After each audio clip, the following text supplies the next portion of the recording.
It's Q&A Thursday. Welcome to today's show. I'm JJ Flazanes, and thank you for downloading today's episode. So today's show is going to be a little bit different than normal.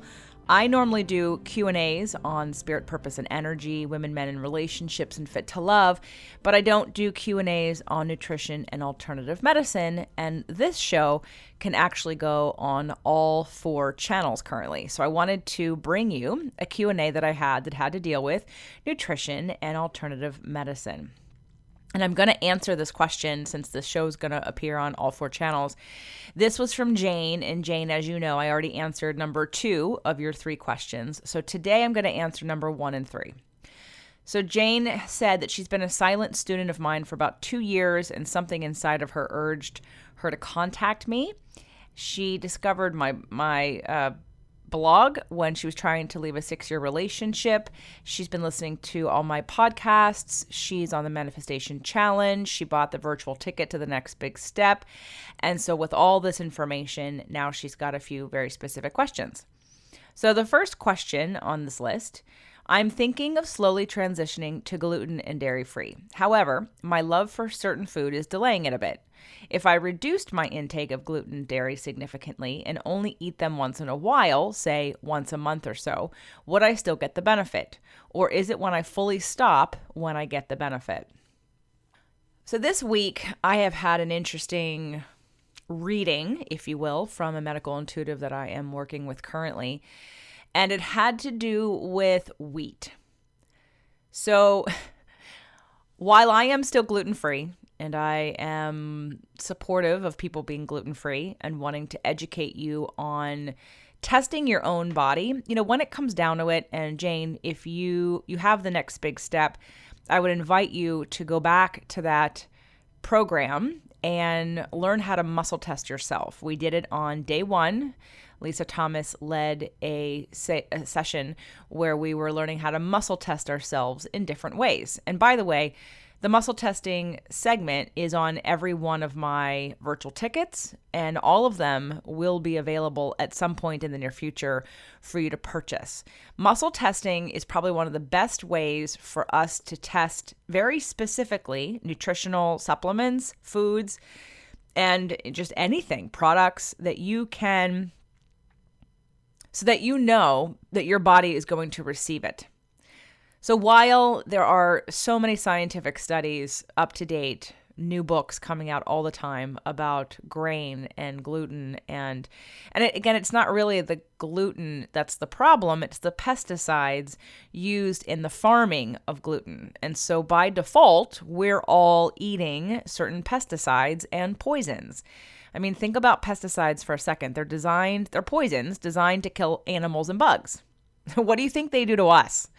So we have to just be careful to do things that are organic. So if gluten is something that you remove, and I would recommend that before you decide to remove it completely or go on a gluten-free lifestyle, that you do an elimination process, an elimination diet that removes it for a month, a solid 30 days out of your system completely, so that you can see and feel the effects of it. Now, for some of you, you're going to notice right away a decrease in bloating, probably water weight loss. You may notice skin irritations get better. You may notice your digestion improves. You may notice, I'm trying to think of other symptoms of gluten sensitivity, certain joint pains going away. But I would give it a full 30 days off of gluten, which means you're going to need to read labels. Read all of the labels. Soy sauce has gluten in it. What else does? There's just salad dressings. It's added to mixes like Bloody Mary mix. There are certain Bloody Mary mixes that add gluten because it makes it thicker. So read your labels and choose to go gluten-free for 30 full days. Let your body release any inflammation caused by gluten, and then add it back in and see what happens. And you're going to, oh, by the way, when you reduce gluten or eliminate it, most of the time, people also reduce their cravings. All of a sudden, you're not hungry anymore. There's also evidence of neurological and neurochemical enhancements and you feel happier and you don't feel as weighed down or depressed or anxiety ridden or stressed or foggy. So those are all symptoms of gluten and some dairy sensitivities. So I would recommend a 30-day gluten elimination. Now, if you want to go full on, do gluten and dairy off for 30 days and then add one thing in at a time. So I'd add gluten in and then just for like the first couple of days and see what happens. Do you start to feel cravings for sugar again? Do you get bloated quickly? Do you gain a few pounds quickly? And I'm not asking you to get on the scale. In fact, I would recommend don't get on the scale. Do this by feel. Do this by clothes. Do this by how you look in the mirror and how you feel your body. And then if you have, let's say, one thing of gluten, one meal with gluten in it, and then maybe 1 or 2 days later, you don't really feel any differently, continue being gluten-free for another couple of days and then add dairy in and see what happens. Now, I will also say that there's a difference between cow milk, goat milk, and sheep milk. And there's a difference between organic and not organic. So some people digest goat and sheep milk a lot easier than cow milk. Cow is the biggest of the animals, so their proteins are bigger and definitely not meant for us. But I'm going to still say none of it's meant for us. So I would really stay away from all of it. But add in your favorite dairy product, because really, whether you can digest sheep or goat is not really relevant if you don't even eat that kind of dairy. So I would add in your favorite dairy after a couple days of being gluten-free again and see how your body responds. So generally, it's an all or nothing principle. And I would say that if you're someone who is sensitive to one of these things, that of course you could do it. I mean, I do it maybe 5 times a year. 5 times a year I have gluten. Now, I'm a little bit on the dairy, I'm a little bit more lenient. I'd say I have dairy probably once every 4 to 6 weeks because of gluten-free pizza that I'm sharing with other people that aren't gluten or dairy free. Or there is actually a study about different kinds of cows, and I will bring that to you when I can find an expert to talk about it. Like A2 cows, like the cows in Europe, which is why Kerrygold butter is not as active on you. I mean, it's like the only dairy that I still consume because it's from an A2 cow, which actually doesn't have the same kind of pesticides, hormones, is raised differently, and therefore we are not as quote unquote sensitive or allergic to A2 cows. However, with that said, I don't want to start eating a whole bunch of cheese and milk and dairy. I don't want to add it back in because I'm still of the belief that it's not meant for us. It's meant for calves. It's not meant for humans. While I love it and I enjoy it and I look forward to having it next time I'm in Europe, I don't need to have it now because it does stimulate cravings for me, and I know that. So back to the question, I would not try to slowly transition to gluten and dairy free. I would just make a decision to do an elimination for 30 days as an experiment to see how it goes. And then you can make decisions after that about if you want to transition to gluten and dairy free or if you don't need to because none of it bothers you. This is where I'm bringing back in the idea of muscle testing. So if you have certain foods, you muscle test it. And when you watch the video, Jane, because I know you have it, there are several ways to do it. My favorite way that I get every time is standing up and doing the sway test. The fingers I never trust it, but the sway test, I trust. So just to give you a little bit of advice on which one works best for me and incorporating that with your food, and you can start that right away. But I still think there's value in doing a 30-day elimination diet. It's going to give you lots of information and also looking at your symptoms. And your symptoms will tell you what you're probably more sensitive to.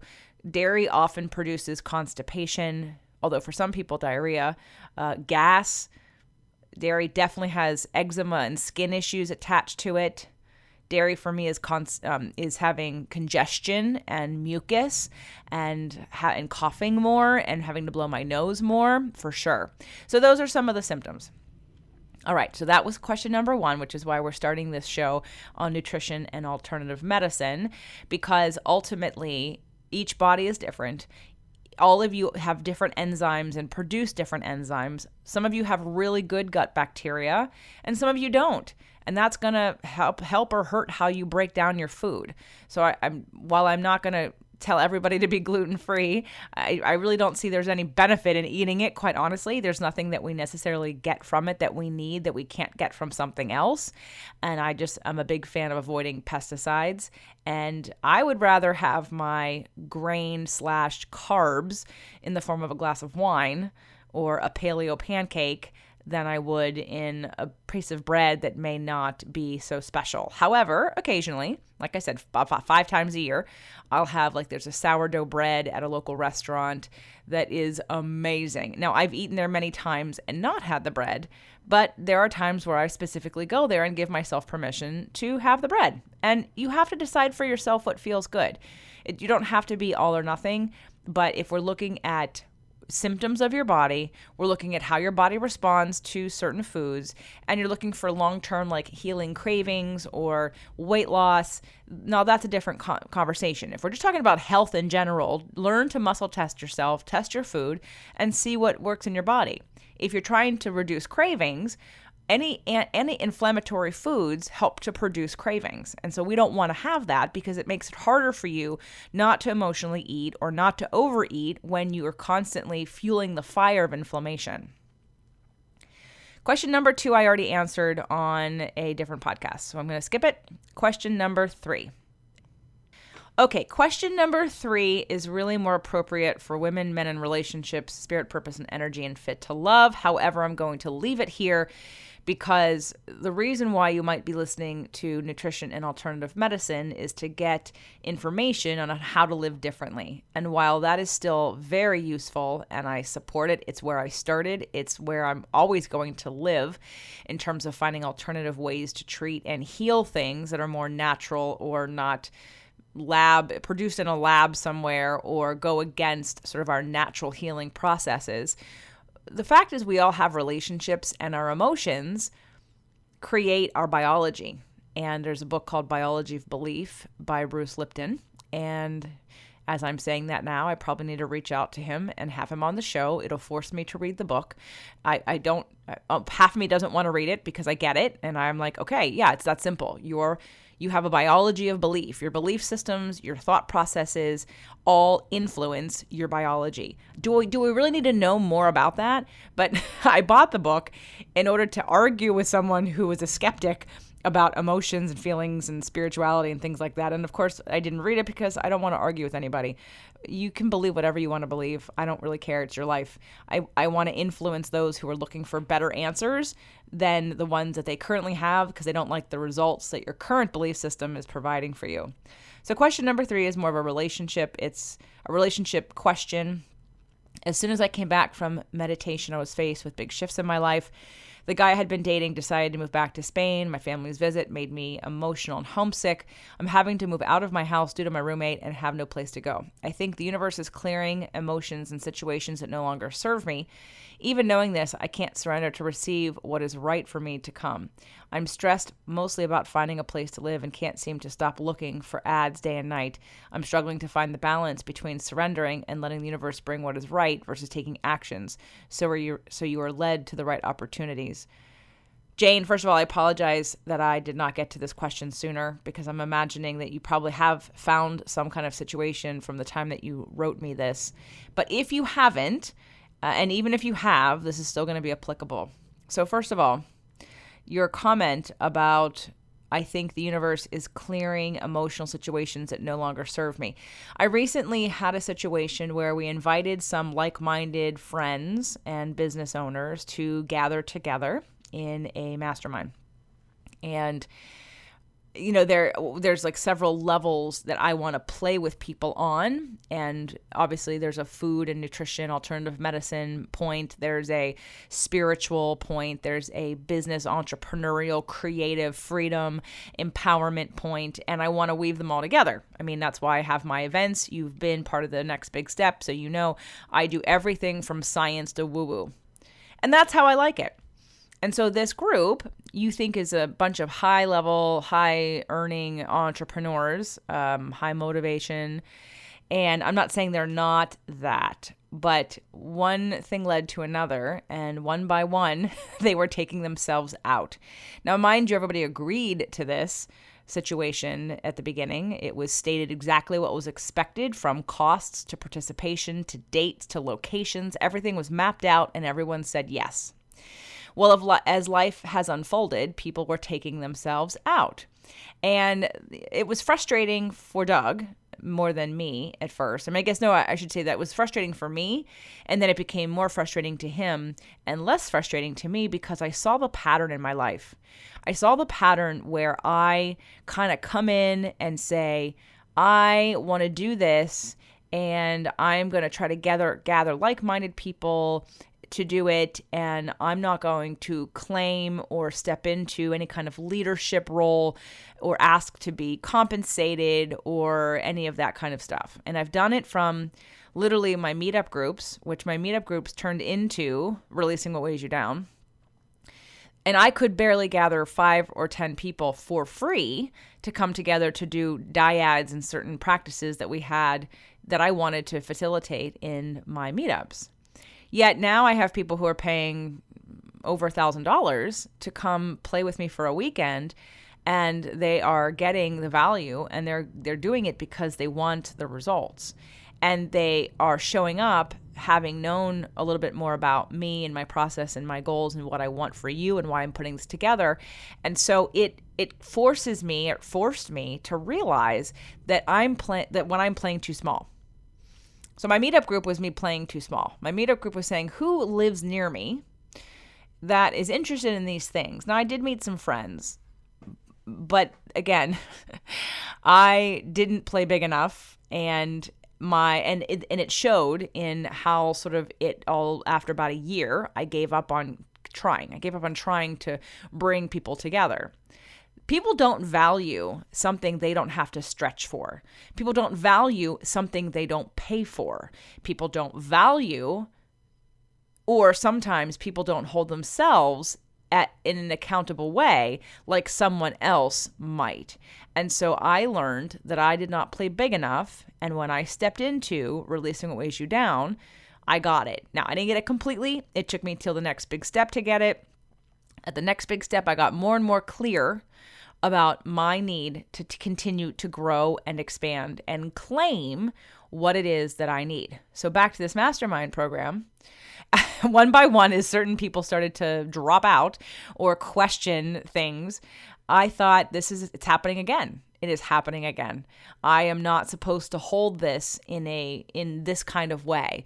I'm supposed to expand into a bigger, more appropriate for me use of my time, because I have a lot to offer. I'm not saying that everyone else in the group doesn't have a lot to offer, but I think that I have such great positive momentum going on in my life right now. As you all know, I've been able to manifest a relationship of my dreams that I knew existed. I waited for, again, hoping it was going to come out of my husband, but it didn't. Had no expectation that it was going to be somebody new, but have literally manifested every single thing that I wanted, plus so much more.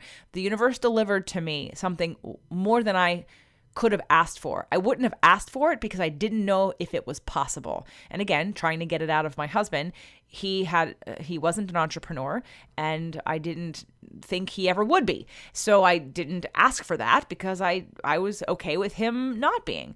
But the fact that I am with somebody now who I can create with, and the sky is the limit, just opens up all kinds of possibilities. We are on such a roll right now of amazingness that I will share more as time goes on and things become more solidified and when we're ready to announce things that are going on.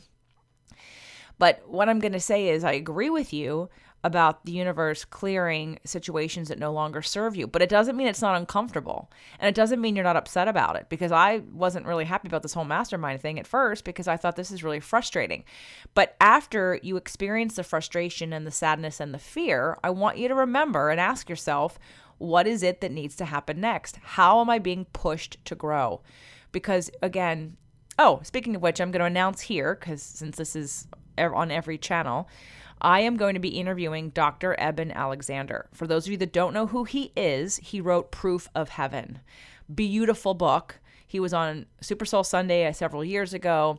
and I think it was 2015. I don't know. Anyway, it was a while ago that he was on, and I watched that episode. I've read the book. I've watched other things by him. He is a neurosurgeon, and it is the perfect law of attraction story. Now, he may not agree with me, and I may not be able to go down that path with him, but mark my words, his story is all about law of attraction, because he wanted something so badly that he didn't trust existed. And it's that dichotomy of the universe hears you. God hears you. It knows what you want, whether you're willing to admit it or not.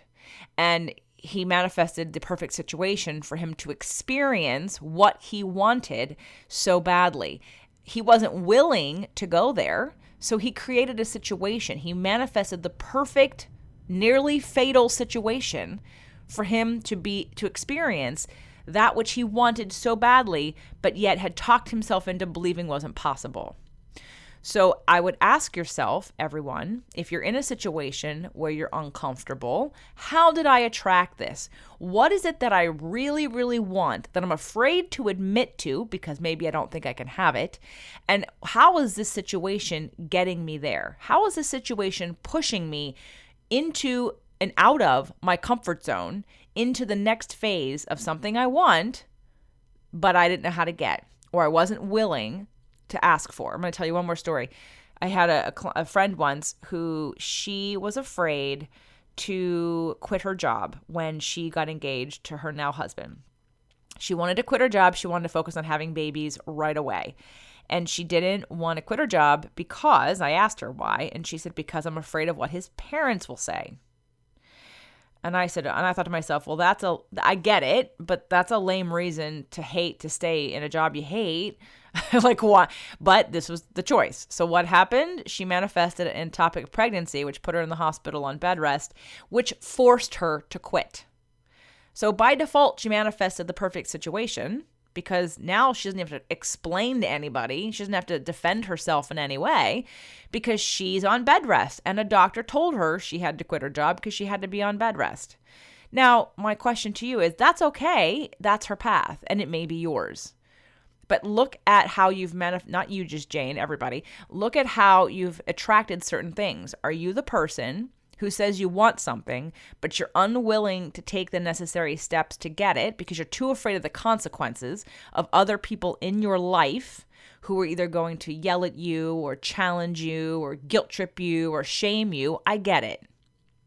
If that's you, when bad things happen to force your hand, just embrace it and accept it and know that it had to happen this way. Like you getting fired from a job. I can think of 3 people who really didn't want to be doing what they were doing, wanted to transition and then got fired and were upset that they got fired, which I understand. It's a blow to your ego, and all of a sudden you're forced into feeling unsafe and feeling fearful, but you asked for it because you didn't leave when you knew you should have, or not should have. I don't mean should in a guilt tripping way or in a whatever. Like when the day that you recognize, wow, I don't really want to be here, and people want to take their time with an exit strategy, and I get that, and that's fine. If it works out for you, cool. But for some of you, you're going to attract something that's going to shake you harder and faster than you would take action if it was just up to you. And it's in those times that I would say, be thankful. Yes, be frustrated, let it out, deal with it, process it, but also recognize your hand in it. Because we don't manifest, well, you're manifesting by default. Like, for instance, Doug and I knew what I was doing in terms of seeking out the relationship that I wanted. Mine was completely conscious. I was looking for a relationship, again, thinking that it was going to come out of my husband, completely believing 100% that I was going to get what I wanted in my current situation because it was a path of least resistance, or so I thought. So when I surrendered and said, okay, I'm going to let go because nothing's changing here, and I don't think it's going to unless we shake it up and go have different experiences and have some time to reflect and expand. And the second that I surrendered and let go is when I got what I wanted. Now, Doug, on the other hand, wasn't looking to leave his relationship. He was perfectly happy, so he thought. Yet I'm going to argue that subconsciously, every time there was an argument, every time there was a communication and miscommunication, every time there was feeling insecure or feeling jealous or feeling disconnected or feeling, I don't know, there's an umpteen number of different feelings that he had, that his subconscious mind was asking for something different. Not necessarily, again, in a different person, just different. And so path of least resistance wasn't for us to get it from our current partners. Path of least resistance is that we saw it exactly in each other.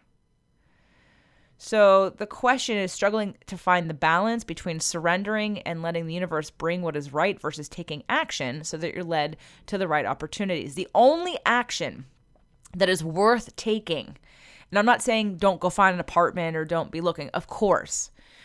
But one of the actions that the only thing you can control is sort of where your frequency is, where you're vibrating. If you trust there is a reason, if you're having a hand in co-creating. The reason why I was able to manifest Doug so quickly was because within my marriage, within a unhappy situation for a while, and again, I wasn't an unhappy person because I didn't focus on it. I didn't focus on or make a story about all the things I didn't get or all the ways in which we weren't connecting on the ways I wanted to. I didn't focus on that. I told myself that it was going to happen. I believed that it was going to happen. So it's what you do with the thoughts you have and where you put your focus.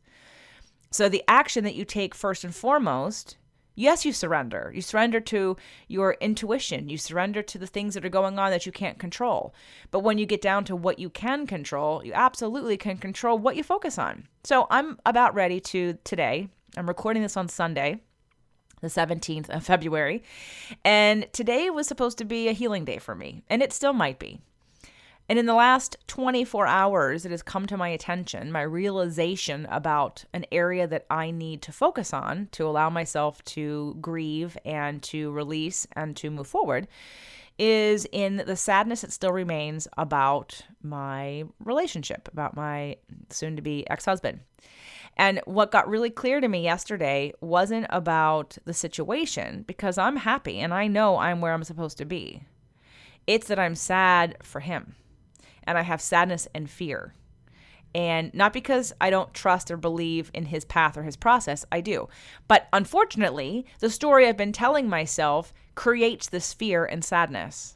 And I do need to grieve it. I do need to allow it to be and then release it. But then I also need to tell a different story. I need to journal every night about how he's doing well and happy and feeling centered and good and confident and loved and supported. That's the story I need to tell myself every day so that I can trust, because there's nothing else I can do about it. I've done everything I possibly can do on every level to save my marriage and to work on our relationship. And I love him and I always will. But for me to sit and think about all the negative things doesn't help anybody. So I need to make a new story. Whether it be true or not doesn't matter. I need to vibrate at a higher level and see the hope and see the possibility.